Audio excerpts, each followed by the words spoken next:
penebar cahaya sunnah.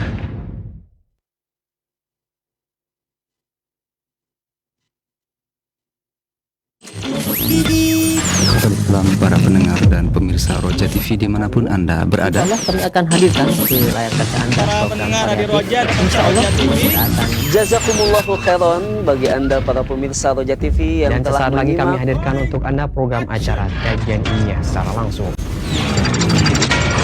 Roja TV, saluran tilawah Al-Quran dan kajian Islam.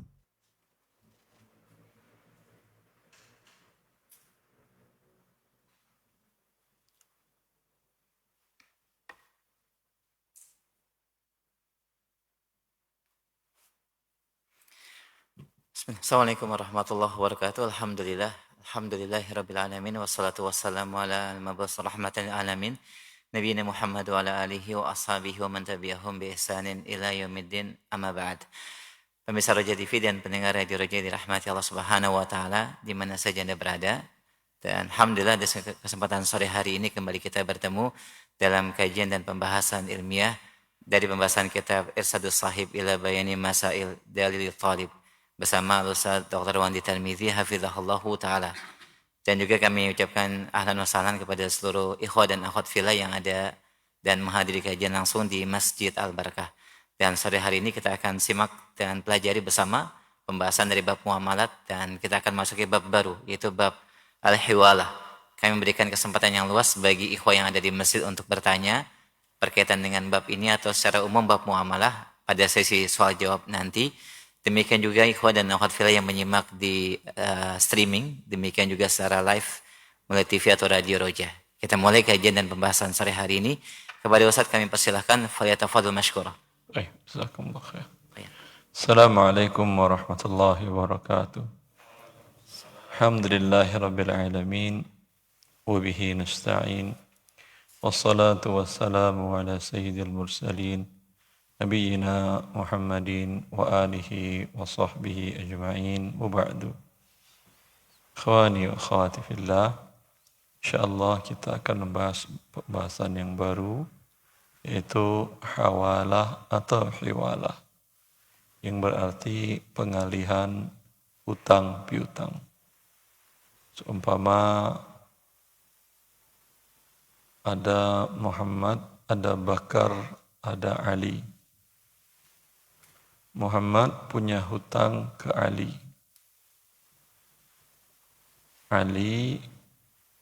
Muhammad punya hutang ke Ali, dia wajib membayar ke Ali. Ali punya hutang ke Bakar. Ya. Adapun Bakar dia tidak punya hutang. Berarti di sini ada muhal alaih, ada muhil. Yang di tengah Ali dia berhutang kepada Bakar dan memiliki piutang kepada Muhammad. Dia dinamakan dengan muhil. Ada yang namanya muhal yaitu Muhammad. Dia hanya dia berhutang atau berpiutang tadi. Dia berhutang. Ini namanya muhal alaih.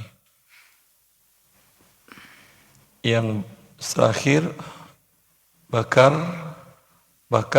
dia punya piutang, tidak punya utang dia kan ya. Maka si Bakar namanya muhal. Sedangkan Muhammad muhal alaih.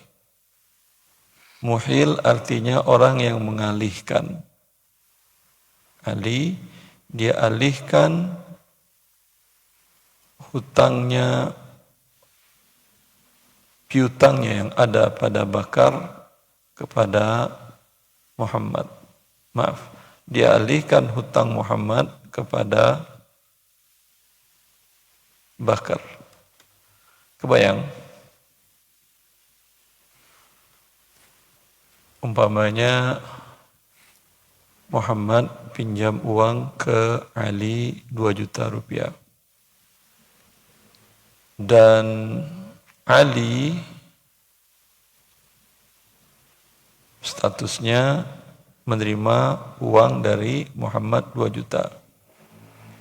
Dan Ali ada kewajiban bayar kepada Bakar 2 juta rupiah. Bukan pinjam uang. Mungkin bayaran sekolah, bayaran kontrakan. Yang penting dia punya hutang kepada Bakar 2 juta rupiah. Maka Ali sebagai muhil memindahkan tanggung jawabnya kepada Bakar kepada Muhammad. Dia mengatakan kepada Bakar, ya, Muhammad juga berhutang kepada saya 2 juta. Dia pinjam uang, belum bayar. Ya. Dan sudah jatuh tempo. Silahkan Anda ambil langsung Bahai Bakar kepada Muhammad. Ali namanya yang di tengah-tengah namanya muhil. Yang berkewajiban membayar yaitu Muhammad namanya muhal alaih. Bakar yang tidak punya hutang tapi punya piutang namanya muhal. Ya. Fadhal Ustaz. Nah, bismillah. Kalau mu'allif rahimahullahu ta'ala, babul hiwalah wa syurutuha khamsah. Bab hiwalah dan persyaratan keabsahan bab hiwalah ada 5. Ittifaqul ad-dainain fil jinsi, yaitu adanya kesamaan atau kesepakatan dalam jenis hutang, dalam hutang secara jenisnya. Was sifat, demikian juga sifatnya. Wal hulul wal ajal, demikian juga waktu jatuh temponya. Ats-tsani, ya, ada 5 persyaratannya. Pertama, kedua hutang tadi, hutang Muhammad kepada Ali dan hutang Ali kepada Bakar, harus sama jenis dan sifatnya. Tadi sama-sama uang hutangnya, sama-sama uang rupiah, dan sifatnya sama-sama rupiah. Ya, itu jenisnya uang, sifatnya adalah rupiah, uang kertas. Wal hulul, jatuh tempo dan temponya sama. Hutang Ali, hutang Muhammad kepada Ali jatuh temponya 1 Rabiul Awal pembayarannya. Hutangnya Ali kepada Bakar juga harus sama 1 Rabiul Awal. Kalau berbeda nggak bisa dihewalahkan. Ya. Muhammad belum ada berkewajiban membayar. Lalu Ali bilang kepada Bakar, dia juga berhutang kepada saya. Hutang Ali harus dibayar tanggal hari ini. Sedangkan hutang Muhammad ke Ali harus jatuh temponya 2 hari lagi. Ya tidak bisa lah Bakar minta kepada Muhammad. Batal hawalahnya. Fadhal. ats-tsani ilmu qadri kull min ad-dainain, yaitu mengetahui nilai atau ukuran dari 2 hutang tersebut. Ya, harus diketahui berapa. Tidak bisa Ali mengatakan Muhammad berhutang ke saya. Berapa? Lupa saya. Apa sejuta, apa 950 atau berapa? Tidak bisa, harus jelas. Karena nanti Bakar nagih punya hutang dia kepada Ali, berhutang kepada dia 1 juta. Kata Muhammad, saya hutang dia 950. Sedangkan ini fungsinya agar Ali tidak punya tanggung jawab lagi. Ya, agar Ali tidak punya tanggung jawab lagi, padahal masih ada sisa hutang yang harus dia bayar. Lanjut. Yang ketiga. As-salis istiqrarul mal muhal alaihi wal muhal bih. Yaitu hutang pada al-muhal alaihi sabit atau tetap dan berada kepemilikan kepada muhal alaihinya. Naam. Muhal alaih tadi adalah Muhammad. Muhal bihi itu adalah Bakar. Muhammad mengatakan, saya insya Allah akan pinjam uang, ada kebutuhan. Tapi belum diserahkan uangnya. Berarti sudah tetap hutangnya atau belum? Belum. Belum ada penyerahan uang pinjaman. Maka tidak bisa Ali mengalihkan hutangnya pada Bakar kepada Muhammad. Bisa difahami? Ya, karena hutang Muhammad kepada Ali belum tetap. Seumpamanya juga Ali beli dari Muhammad barang 1 juta rupiah. Tapi dia minta khiyar selama 1 hari atau 3 hari. Saya beli handphone Anda, tapi saya pembayaran 3 hari. Beri khiyar saya masa 3 hari. Khiyar itu artinya bisa dia lanjut beli, bisa tidak. Ya. Tapi handphone sudah diterimanya. Lalu Ali punya hutang kepada Bakar. Dia minta kamu ambil dari Ali hutang 1 juta. Saya kepadamu ambil dari Ali, dia punya hutang ke saya. Ini tidak boleh. Karena masa khiyar, bisa jadi Ali nggak jadi beli. Jelas? Seperti itu. Lanjut. Arabi kaunuhu yasihu salama fih. Yaitu jenis hutang dari jenis harta yang bisa diakadkan dalam akad salam. Ya, karena ini dalam tanggungan kedua-duanya, namanya hutang tanggungan, maka harus terpenuhi rukun objek salam. Maka kalau itu adalah benda yang sangat spesifik, tidak bisa disifati, seperti umpamanya berlian atau batu mulia. Ini batu safir. Bagus indahnya tuh di sini. Lihat. Yang bilang indah, yang lihat indah apanya? Itu nggak bisa disifati. Maka ini tidak bisa kalau Muhammad hutang batu safir 3 sesama pedagang batu mulia kepada Ali. Ali punya hutang batu apa lagi biasanya?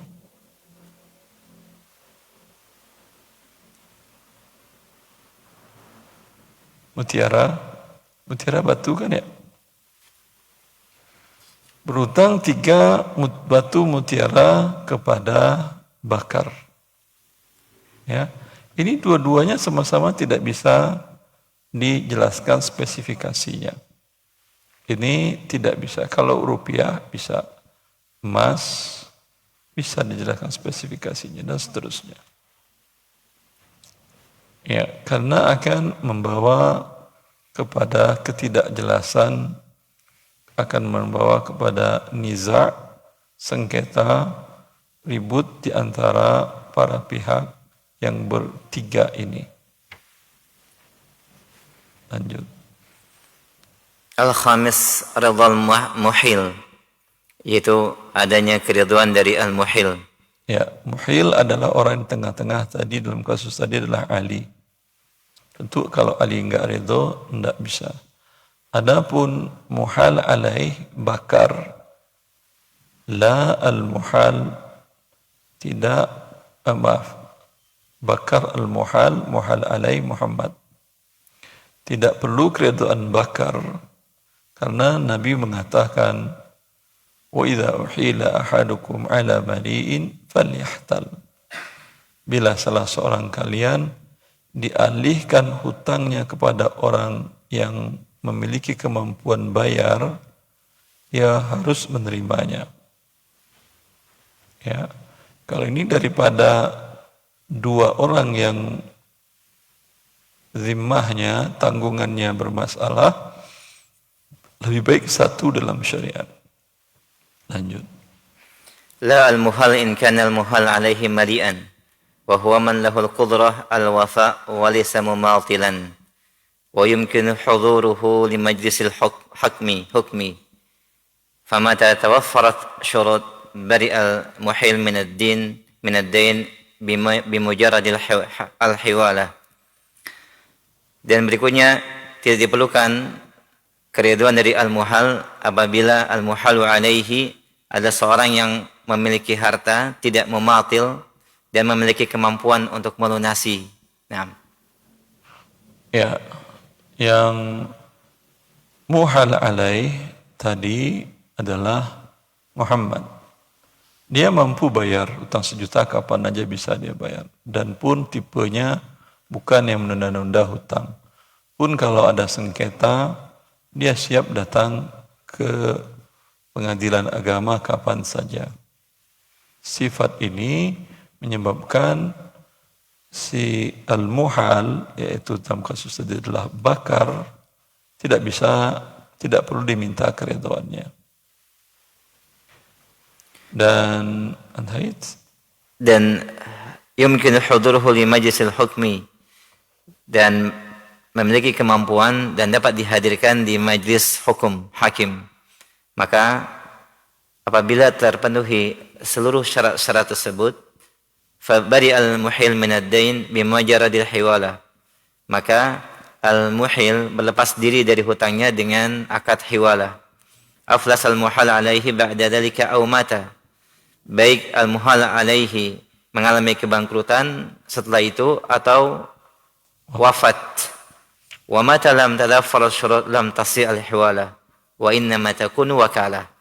Dan apabila tidak terpenuhi persyaratan di atas, maka tidak sah hiwalah dan berubah menjadi akad wakalah. Ya. Bila sudah dilakukan akad hawalah tadi, maka status Ali terlepas dari hutang piutangnya. Setelah itu Muhammad ada uzur nggak bisa bayar atau Muhammad meninggal, itu Bakar tidak bisa menuntut Ali lagi. Dia hanya bisa menuntut Muhammad. Dan bila hawalah tidak terpenuhi salah satu rukun tadi, maka berpindah akadnya wakalah, yaitu wakil untuk menagihkan hutang piutang. Ya. Alhamdulillah. Demikian beberapa poin dari persyaratan atau 5 persyaratan dari persyaratan hiwalah. Kita berikan kesempatan langsung untuk sesi soal jawab Bapak dalam pembahasan bagi ikhwah yang ada di masjid yang ingin bertanya berkaitan dengan akad muamalah bab ini ataupun yang lainnya. Kami persilahkan terlebih dahulu. Silakan maju dan bisa di depan mikrofon. Ada yang bertanya? Fadhal ya akhi. Sebelum kita lempar di ikhwah di televisi atau radio, ada? Baik, kami akan berikan kesempatan juga di line telepon 0218236543 dan juga pertanyaan via chat WhatsApp di 0218236543. Kami akan pertanyaan via chat WhatsApp terlebih dahulu, Ustaz. Assalamualaikum warahmatullahi wabarakatuh. Barakallahu fiik ya Ustaz. Apakah dalam akad hiwalah pada saat akad pinjam meminjam perlu dicantumkan adanya kemungkinan akad hiwalah di dalam klausal? Mohon arahannya Ustaz. Pernyataan klausal bila ada kemungkinan itu tidak boleh dalam akad. Ya, itu biasanya karena akad itu sifatnya pasti. Ya. Kalau nanti akan ada transaksi hawalah dalam hutang piutang tadi, ya, itu dibuatkan adendum bahwa utang Anda saya alihkan ke fulan. Pihak yang dialihkan tidak perlu redho dia. Ya, yang minta hanya keredoannya si muhil. Muhal alaih enggak perlu. Bagi pihak yang dialihkan hutangnya, bagi dia sama aja. Yang bayar mau Ali, mau Muhammad, bagi Bakar yang penting uang 1 jutanya kembali. Ya Allah barik fiik. Jazakallah khair, barakallahu fiik. Demikian ikhwan yang bertanya, semoga menjadi pencerahan. Kami berikan kesempatan via telepon yang pertama di 0218236543.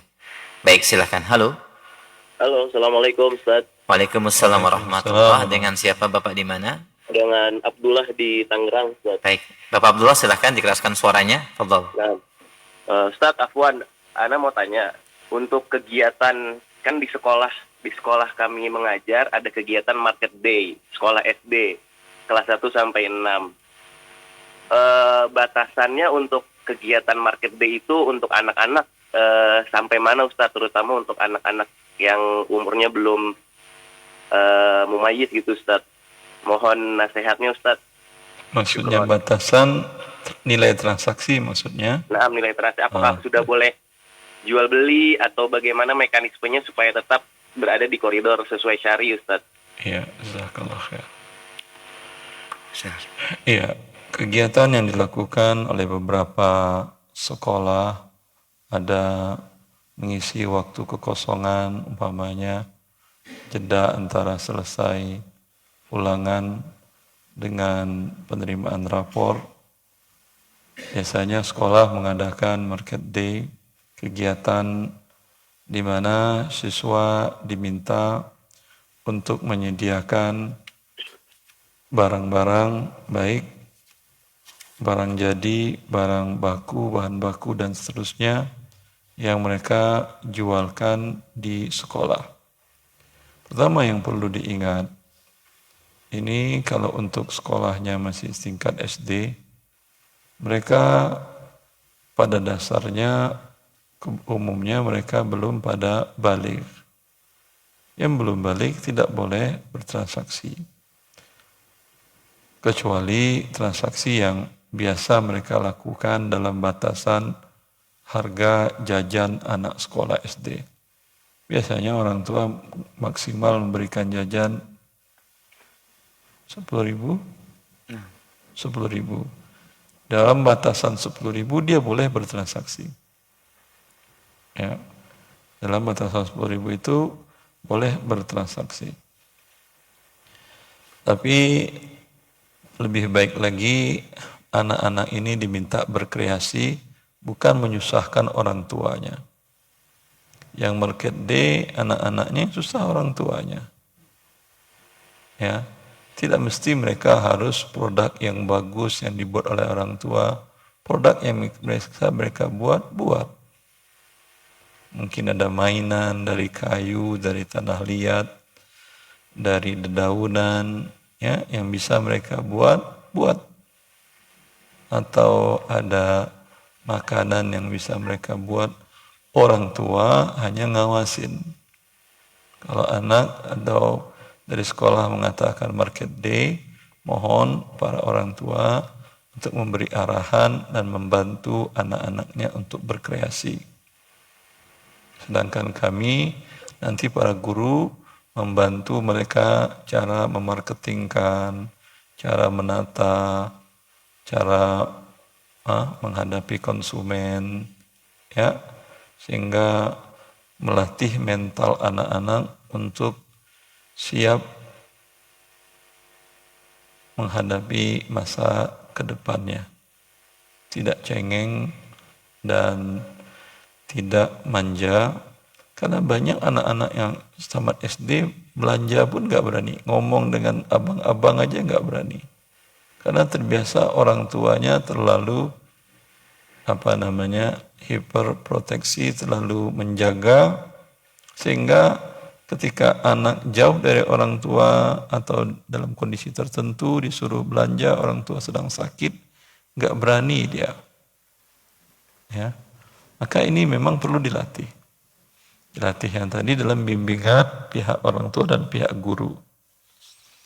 Beda mungkin dengan masa kita dahulu. Saya dulu kelas 2 SD itu diberi catatan sama orang tua, disuruh ke warung bawa uang.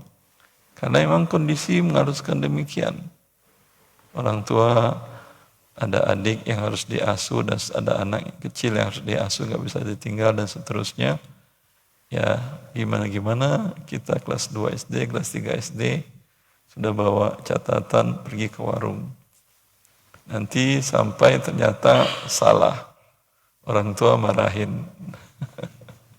Ya. Nanti orang tua yang datang ke warung lagi. Tapi tidak ada masalah, bagian daripada pembelajaran. Setelah umur kelas 6 SD, malah saya disuruh ke pasar tradisional dekat dari rumah, jalan kaki. Alhamdulillah. Ini bagian dari pembelajaran. Ya, kalau nak sekarang, ya di sekolah tadilah dibantu oleh orang tua dan oleh tim gurunya. Bagaimana cara menjajak, menyusun barang di atas meja, cara penampilan mejanya, menghadapi teman-teman yang belanja, ya, menempatkan para konsumen pada tempatnya. Jangan mentang-mentang para pembeli adalah adik kelas, dia marah-marahin, kau mau belanja enggak? Ya. Atau adik kelasnya agak cerewet, ya, mau belanja atau mau cerewet di sini. Itu tugas sekolah dan ini suatu hal yang baik tentunya untuk membangun karakter anak-anak yang siap menghadapi masa depannya. Betul. Nah, Ustaz, jazakallah khair, demikian Bapak Abdullah, semoga menjadi pencerahan. Barakallahu fiik. Dan ada beberapa tambahan dari Ustaz. Baik, kita berikan kesempatan kembali via telepon yang sudah menunggu. Silakan, akhi. Assalamualaikum warahmatullahi wabarakatuh. Baik, Ibu. Waalaikumsalam warahmatullahi wabarakatuh. Dengan siapa Ummu di mana? Dengan hamba Allah di Kaltim. Di Kalimantan Timur. Baik, dikeraskan suaranya. Silakan pertanyaannya. Oh, iya. Assalamualaikum Pak Ustadz. Assalamualaikum. Ini saya mau tanya, ini kan ada perkara dari keluarga saya gitu ya, dari orang tua kami, qadarullahnya ada pernah melakukan hubungan terlarang dengan bibi dari saya, jadi iparnya gitu. Nah, hasil dari hubungan tersebut menghasilkan anak jadi hamil gitu. Nah, Pak Ustadz, jadi ayah saya dengan bibi saya melakukan hubungan tersebut menghasilkan anak, dan sekarang sudah besar, anak itu sudah mempunyai anak lagi, jadi ada cucu. Yang mau saya tanyakan, apakah cucunya itu kan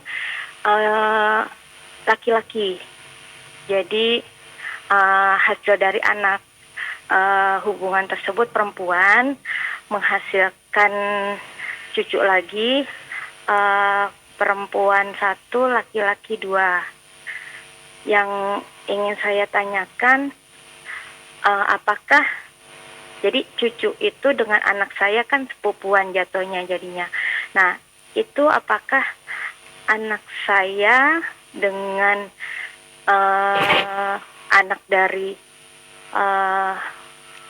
ayah saya ya, anak dari hubungan ayah saya dengan bibi saya itu, cucunya itu mahromnya gitu, dengan anak saya gitu. Nah, saat ataupun saya kan perempuan jatuhnya kan, bibinya ya atau bude gitu kan, dengan ponakan saya itu laki-laki, apakah dia itu mahram saya juga gitu. Nah, baik, itu saja Ummu. Itu saja. Baik, kita kan siap. Barakallahu fiik. Fiik, barakallah, jazakallah khair, barakallah fiik. Ini sepertinya tanyakan ke Ustadz yang lain yang ngasuh fikih usrah. Ya.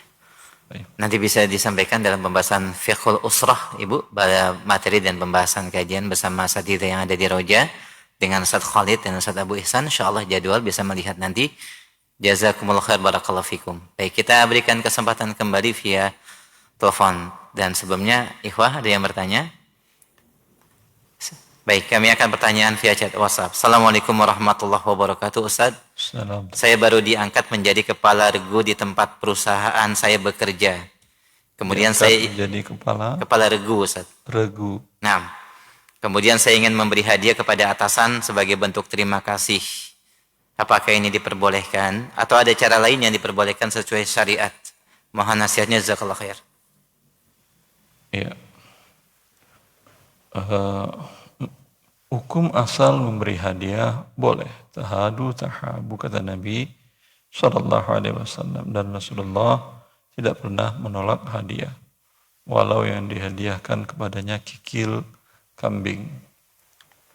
Akan tetapi bila hadiah diberikan kepada orang yang sudah mendapatkan gaji untuk pekerjaannya, ya, dan imbalan dari jasa tersebut, dia untuk melakukan perbuatan itu sudah digaji.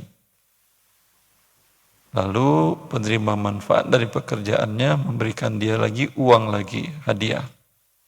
Maka hadiah yang kedua ini hukumnya haram. Ini yang dikatakan bahwa hadayal ummali ghulul. Hadiah untuk orang yang bekerja sudah mendapatkan gaji untuk pekerjaannya, ya, maka ini adalah harta haram. Cukup Anda doakan dia dan keluarganya dan semua atasan Anda di perusahaan sampai ke pemiliknya untuk diberi hidayah dan diberi keberkahan oleh Allah Azza wa Jalla, tanpa harus memberikan hadiah. Jazakallah khair, Ustaz, barakallahu fiik. Demikian Bapak yang bertanya semoga menjadi pencerahan. Dan kami angkat kembali pertanyaan selanjutnya via telepon yang sudah masuk. Nah, silakan. Oke, ya. Terima kasih. Silakan Bapak. Assalamualaikum. Assalamualaikum. Waalaikumsalam warahmatullahi wabarakatuh. Dengan siapa Bapak di mana? Dengan Dito di Bogor. Silakan, Dito, silakan. Ya. Izin menanyakan terkait dengan zakat, Ustaz, boleh kan? Silahkan. Ya, kami tuh punya emas gitu tadi ya. Nah, jadi emasnya itu kumpulan antara 22 karat sampai dengan 22, 23 sama 24 karat.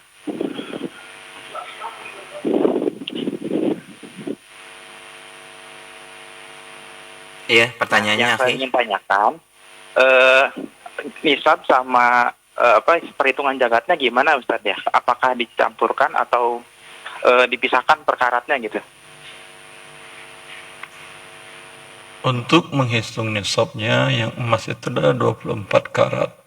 Bila 23 atau 22 atau 21 dikonversikan ke 24 jadi berapa gram? Umpamanya dia 100 gram dengan 22 karat atau 23 karat. Kalau dikonversikan dia dengan 24 karat, umpamanya keluar angka 97 gram. Berarti hitungannya 97 bukan 100. Bila digabung semuanya sampai 85 gram, berarti masuk nisabnya. Atau ditabung dengan rupiahnya yang ada, uang kartal yang ada, bila sampai maka masuk nisab. Wabillahi taufik. Nah, jazakallah khair, demikian akhi Dito, barakallahu fiik. Semoga menjadi pencerahan dan kita berikan kesempatan kembali via telepon masih di 021 823 6543. Bagi Anda yang baru bergabung dalam pembahasan sore hari ini dalam bab hiwalah atau pengalihan hutang secara khusus, dan kita angkat sebelumnya pertanyaan kembali via chat WhatsApp. Assalamualaikum warahmatullahi wabarakatuh. Salam. Barakallahu fiik ya Ustadz, bagaimanakah hukumnya seseorang yang meminta penundaan hutang lalu kemudian kita berikan beberapa waktu sampai masuk tahun ketiga dan saya mengetahui dia memiliki aset berupa 2 kendaraan motor. Apakah boleh secara paksa untuk kita ambil salah satu dari motor tersebut untuk melunasi hutang yang 3 tahun tertunda? Bagaimanakah hukum syariat melihat atau memberikan solusi dari penundaan pembayaran hutang? Mohon nasihatnya, jazakallah khair. Ya. Kalau kasusnya dari awal, bila hutangnya besar, hendaklah Anda meminta barang jaminan. Farihanum maqbudah. Ambil barang jaminan dan dipegang. Seperti umpamanya minta surat sertifikat SHM tanahnya dan minta dia menuliskan surat di atas materai, surat kuasa jual bila pada tanggal sekian dia tidak mampu bayar. Ya, itu cara mengamankan hutang. Tapi bila sudah terjadi dan orang itu tipenya ternyata suka menunda hutang, dia berdosa, iya. Dan Anda mendapat pahala sampai dia bayarkan, iya. Tapi ada kebutuhan Anda yang menjadi tertunda dan bahkan berakibat tidak baik pada diri Anda.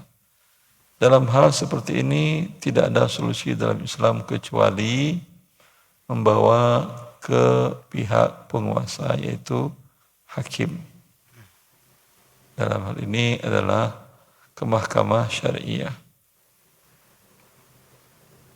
Kalau di Indonesia, Anda laporkan ke pengadilan agama, bisa kok. Adapun Anda memaksa mengambil, itu terjadi nanti kerusakan pada diri Anda dan diri dia. Maka Islam tidak membolehkannya. Nanti Anda ambil paksa motornya, dia teriakin Anda maling apa. Ya. Malah kemudian mudaratnya lebih besar. Wabillahi taufiq. Baik, Ustaz, jazakallah khair. Demikian, akhi barakallahu fiik. Kami angkat kembali pertanyaan selanjutnya via telepon. Nah, silakan. Taib terputus. Silakan, mohon maaf, bisa di telepon kembali di 0218236543. Alhamdulillah. Assalamualaikum warahmatullahi. Dengan siapa Bapak, di mana? Dengan Abu Sunan ini. Abu Sunan di mana? Di Jakarta. Baik, silakan Pak. Pertanyaannya?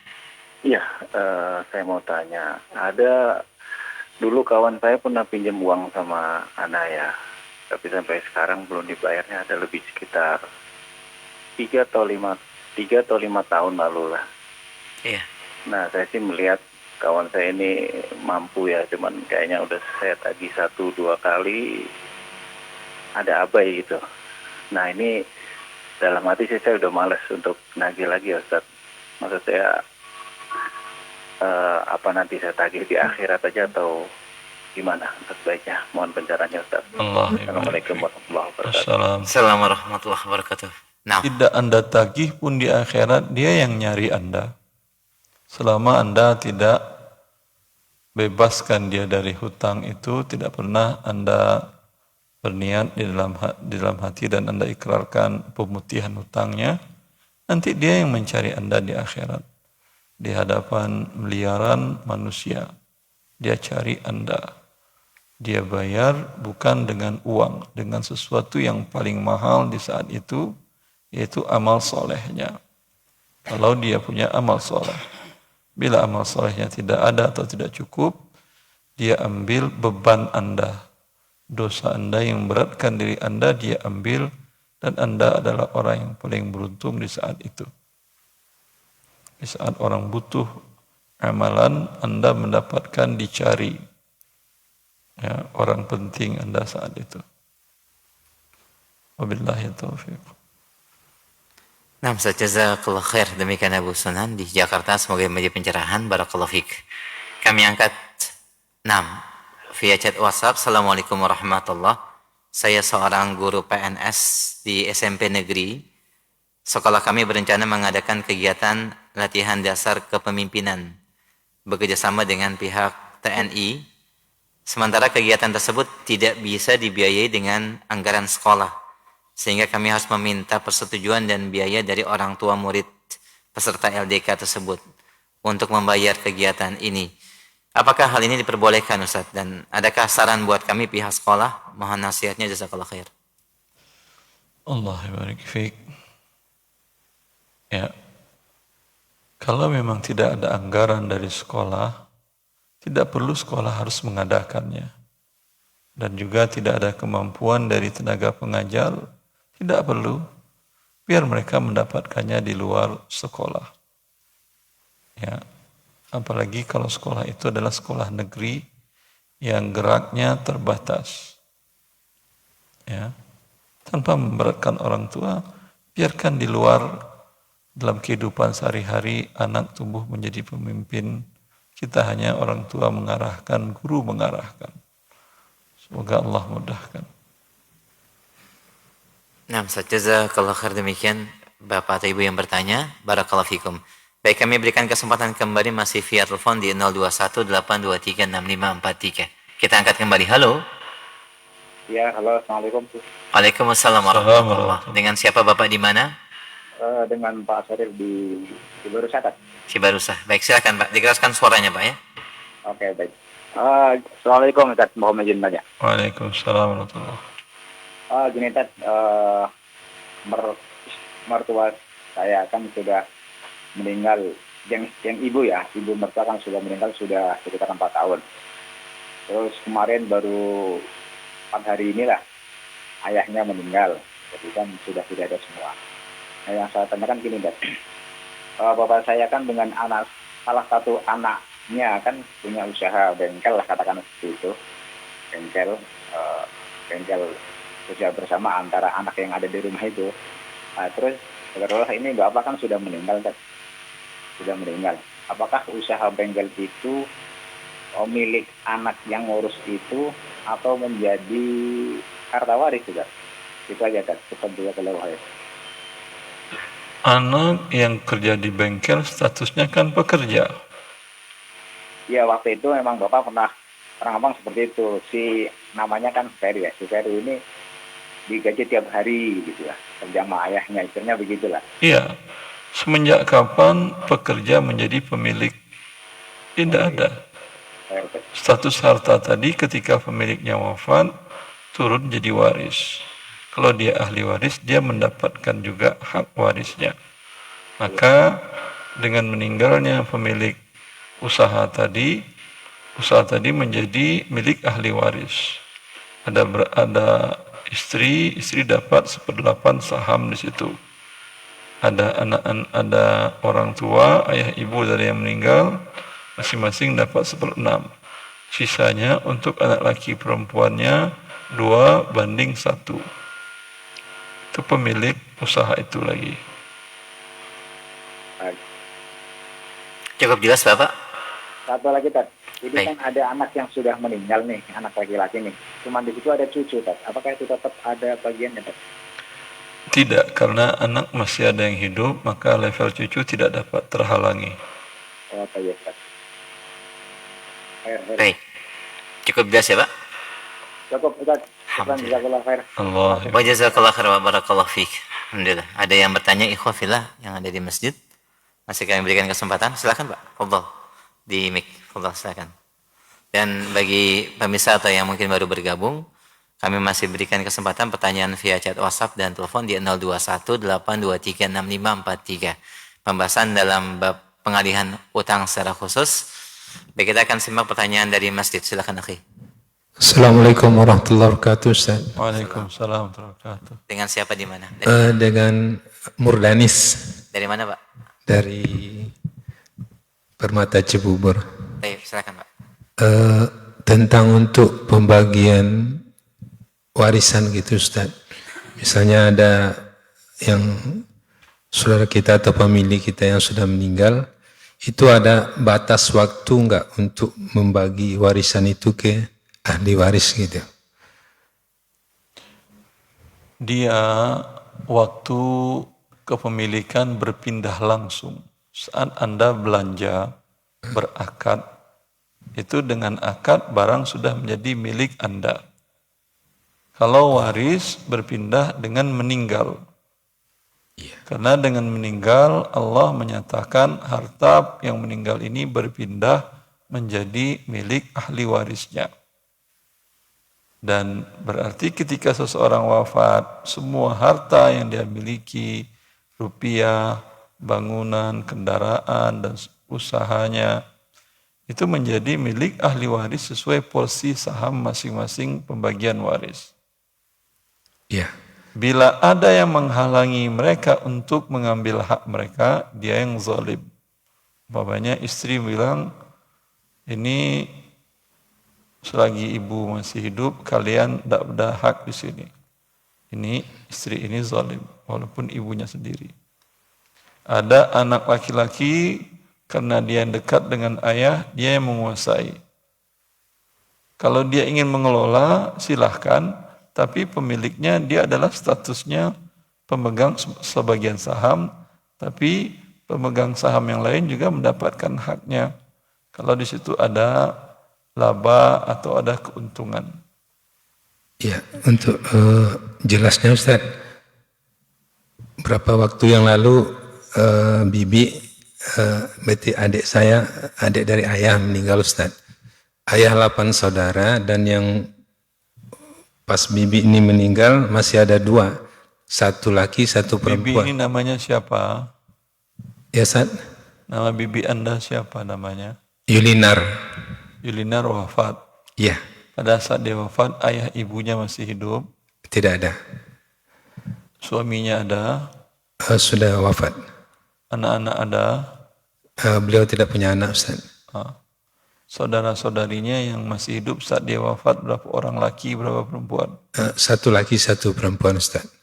Ya. Pertanyaannya? Pertanyaannya untuk ahli waris yang 2 ini, kalau setahu saya sampai saat ini belum, nggak tahu ya Ustaz, dia sudah sepakat untuk membagi apa gimana, saya juga belum paham gitu Ustaz. Makanya tadi pertanyaannya, ada batas waktu nggak ahli waris ini membagi harta warisan itu gitu Ustaz? Yulinar wafat tanggal, bulan, tahun? Saya lupa tahun tanggalnya Ustaz, tapi sekitar 1 tahun yang lalu. 1 tahun yang lalu, 2024. 24 lah. Bulan Oktober. Saya juga lupa bulannya Ustaz. Ya, anggap bulan Oktober, berarti semua harta Yulinar 2/3-nya milik saudara laki-lakinya. Iya. 1/3-nya milik saudarinya. Iya. Jelas? Bila saudaranya menggunakan lebih dari hak 1/3, dia berdosa. Dia harus minta izin atau berakad membeli atau menyewa kepada saudarinya. Kalau uang tunai, langsung dibagi 3-nya. 2/3 untuk saudara, 1/3 untuk saudari. Paham? Iya, paham. Kalau dua-duanya membiarkan saja, ya orang yang punya hak ngebiarin gimana? Terserah mereka lah. Ya, pertanyaannya poin ini Ustaz. Jadi harta ini ada batas waktu enggak untuk dibagi gitu? Tak perlu dibagi, itu langsung menjadi miliknya. Ada batas waktu enggak Anda terima gaji? Iya. Ada enggak? Kalau saya katakan gaji Anda saya transfer ke rekening Anda. Mau 100 tahun enggak Anda ambil-ambil, ya urusan Anda. Paham? Iya. Cukup Pak, insyaAllah. Berarti tidak ada batas waktu Ustaz ya. Kalau orang ini tenang-tenang aja berarti aman gitu Ustaz ya.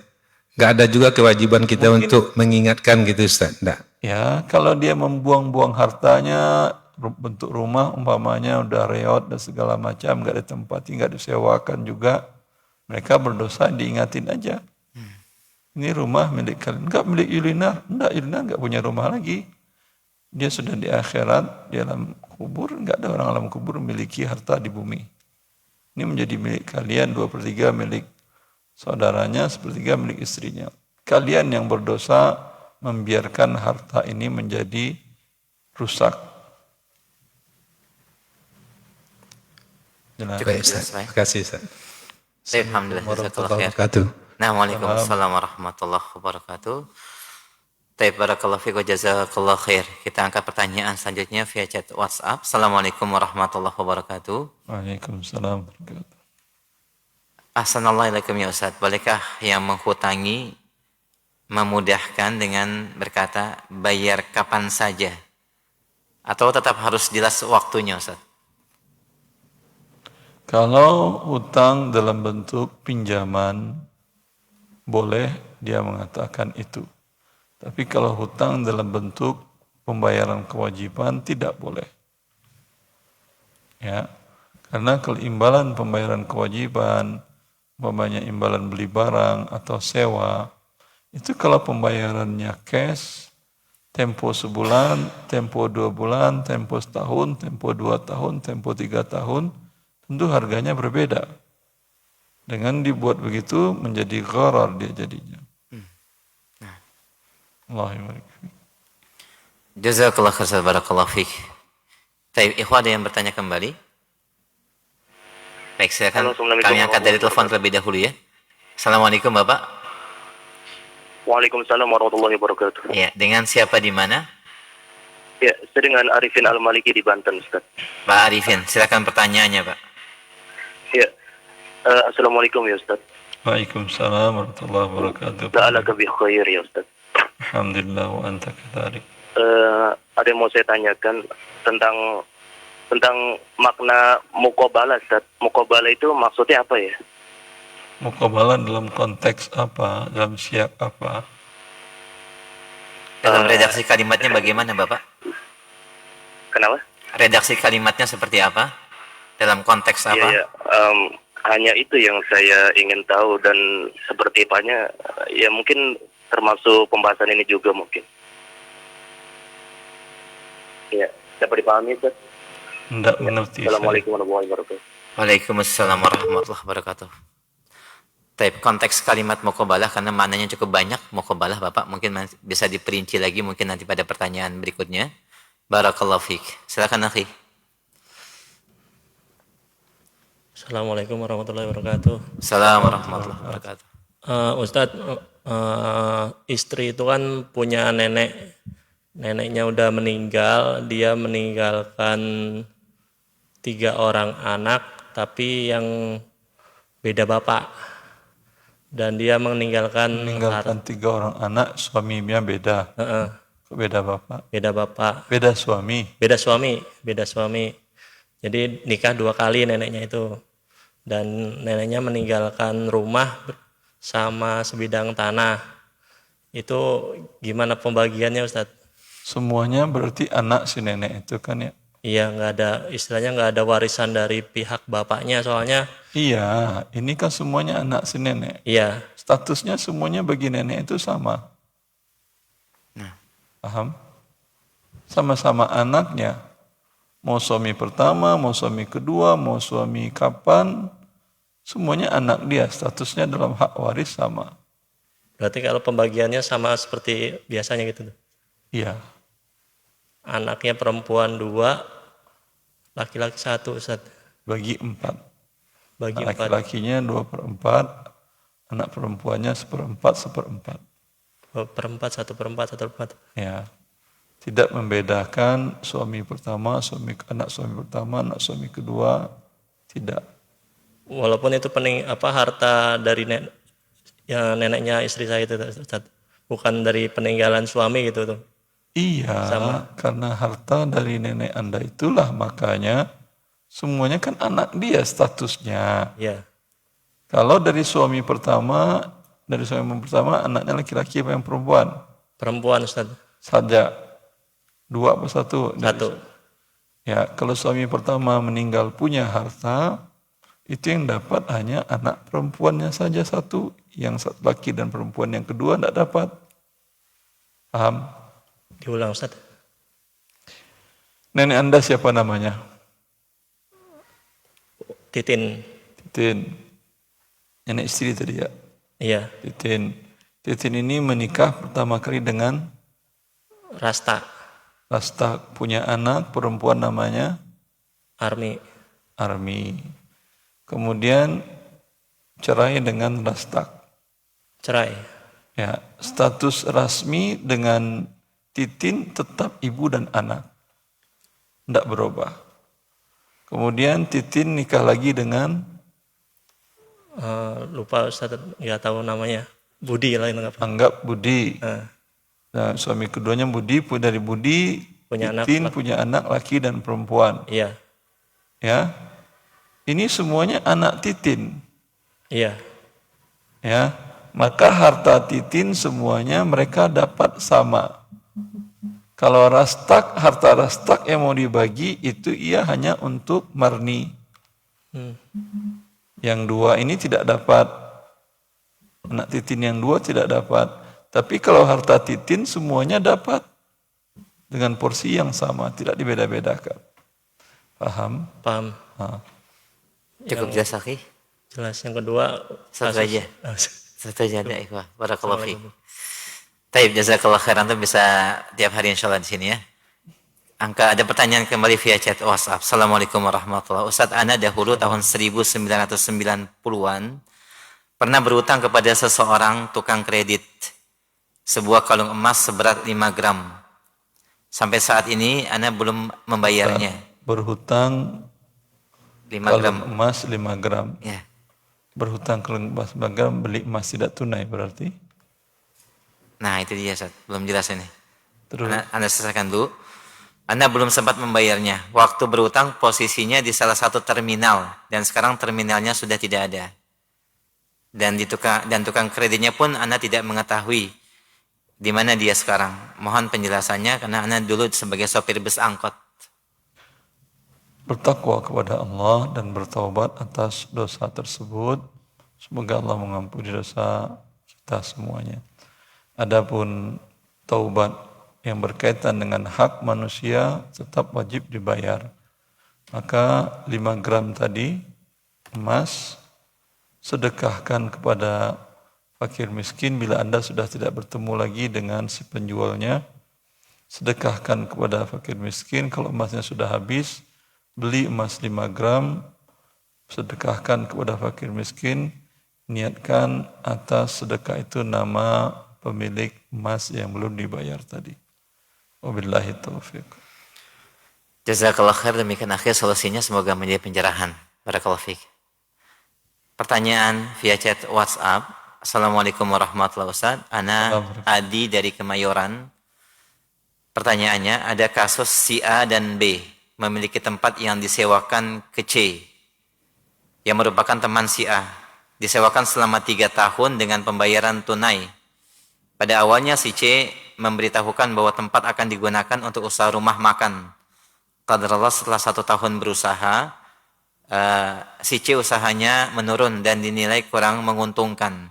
Kemudian C mencoba menambahkan di dalam rumah makannya unit karaoke. Dan dalam 3 bulan hasilnya ternyata dinilai menguntungkan. C tidak memberitahukan kepada A penambahan unit karaoke tersebut dalam sewanya.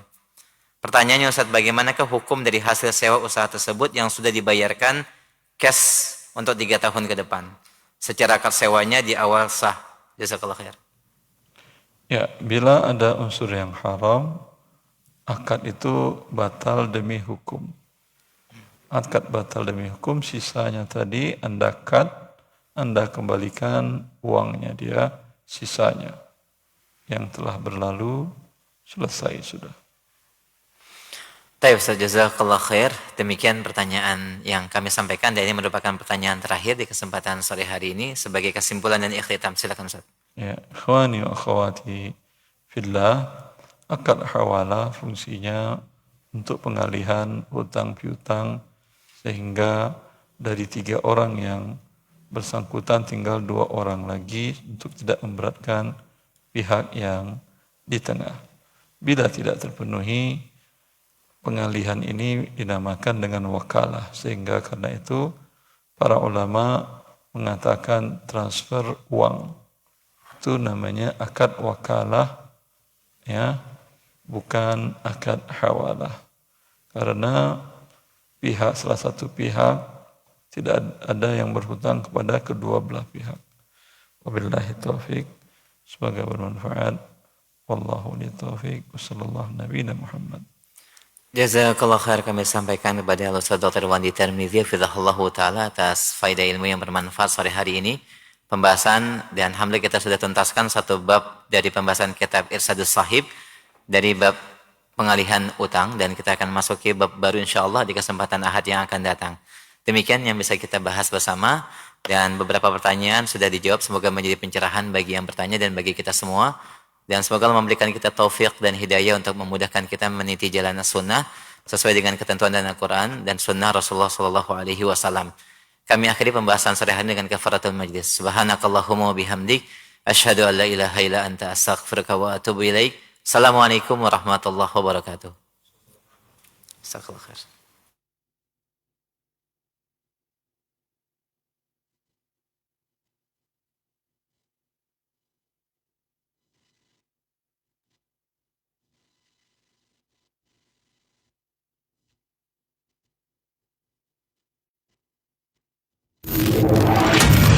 Roja TV, saluran tilawahan Al-Quran dan kajian Islam. Para pemirsa Roja TV.